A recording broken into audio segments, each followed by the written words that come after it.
How to use social media to your advantage to become more powerful. Your first step should be to stop looking at and perceiving these apps as sources of entertainment and pleasure. That is crucial. They are much more than that, both positively and negatively. Your phone is basically stronger than you, has more control over you, and it knows that you will never find out this discrepancy nor question its dominance over you. Start questioning everything you do. That is the secret to an epic life that constitutes stability, success, and the eradication of insecurity, doubt, and failure. Become aware of your own actions. Analyze whether they're benefiting you or screwing you. So, let's take your phone today. Your phone is not an innocent invention. It was once upon a time when its functions were limited to calling, receiving calls, and sending out messages. It was simple at that time.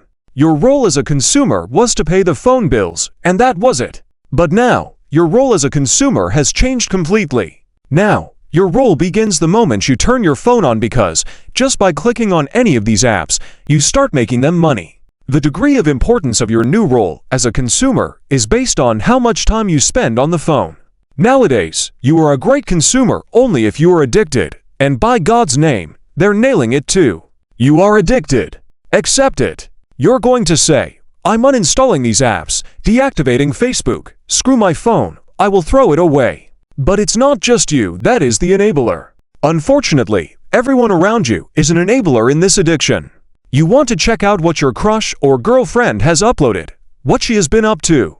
You're in love with thousands of dumb memes and repetitive jokes on your like pages. You can't live without your Facebook groups or checking out hot pictures of girls, actresses, and models on your Instagram.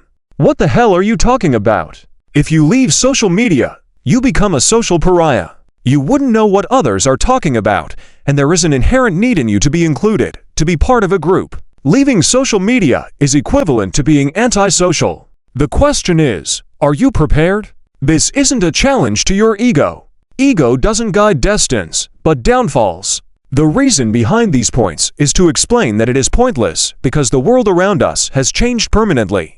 Even if you give up your phone now, it will only be a matter of time before your enablers and psychological triggers convince you to get back on it. So, is it useless to think of absolution? No, because there is a solution. But it isn't enough. You will have to make an adjustment in your personality to become eligible to use that solution. 3. Recognize the need in you to be more powerful. If you don't want to be, then any step is great. There's a quote, if you don't know where you are going, any road will get you there. If you have no inclinations, ambitions, or destinations, then everything is awesome, like the song from the Lego Movie Everything is Awesome. The character and the population that lived in that world had no meaning in their lives. They were just living according to the rules, so everything was awesome. Your need to be somewhere, to do something, carves out an entirely new path that is designed exclusively by you and for you. The question is, how badly do you want to get there? We are living in a cesspool of bullshit inventions, temptations, models, and great TV shows, and fucking Facebook. In this time, you're required to make extraordinary efforts to become conscious enough to rise above this pathetic trend of seeking self-validation by likes and self-sacrificing our identities to be cool, because that is what everybody is doing.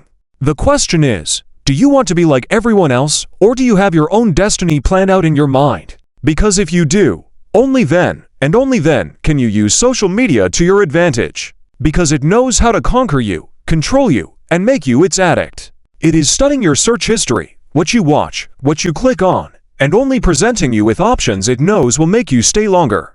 And you cannot fight that, because all these suggestions of new content make you happy. Anything that knows it makes you happy also knows it has got you by your balls, and these apps want you to stay on them forever, even if it means destroying all the possibilities a day has to offer for you. Either you conquer your addictions, or your addictions will control you. Which brings us to point 4, opportunity versus pleasure.